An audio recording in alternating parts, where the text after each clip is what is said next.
નમસ્કાર મિત્રો, અમારી ચેનલમાં તમારું સ્વાગત છે। મિત્રો, પૃથ્વી પર મહાપ્રલયની ઉલટી ગણતરી ત્યારે શરૂ થઈ એમ છે, કેમ કે તાજેતરમાં વૈજ્ઞાનિકોએ જણાવ્યું હતું કે શુક્ર ગ્રહ નજીક 20 એરોસ્ફિયર જોવા મળી રહ્યા છે, જે પૃથ્વી ભ્રમણ કક્ષામાં વિચિત્ર રીતે આગળ વધી રહી છે। તેની ટક્કર પૃથ્વીના ઘણા શહેરોમાં વિનાશનું કારણ બની શકે છે। 140 મીટર મોટા એરોસ્ફિયર શુક્રની ભ્રમણ કક્ષામાં વિચિત્ર રીતે ફરે છે, તે ખૂબ જ ખતરનાક છે।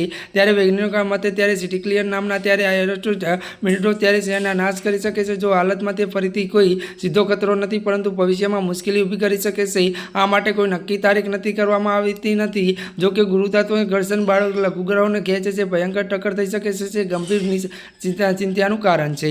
વધુ વાત કરીએ તો વૈજ્ઞાનિકો વેલેસ્કે ખેડૂતો માટે આ ત્યારે ખતરો હળવાશ ન લેવો જોઈએ, પરંતુ ગભરાવાની જરૂર પણ નથી। તે કહ્યું છે કે તેને નજર રાખવાની ખૂબ જ મહત્વપૂર્ણ છે, જ્યારે આના પર અભ્યાસ ચાલી રહ્યો છે, જેથી આપણે એકદમ સુરક્ષિત રહી શકીએ છીએ। વૈજ્ઞાનિકોના મતે શુક્ર ગ્રહ પર મશીન મોકલવાનો આ લઘુગ્રહ શોધી શકાશે। હજી આ મિત્રો અત્યારની મોટી ખબર મળી છે, ત્યારે મિત્રો આજના માટે આટલું જ। અમારી ચેનલમાં નવા હોય તો અમારી ચેનલને મિત્રો તમે લાઇક, શેર અને સબસ્ક્રાઈબ કરી દેજો। ધન્યવાદ।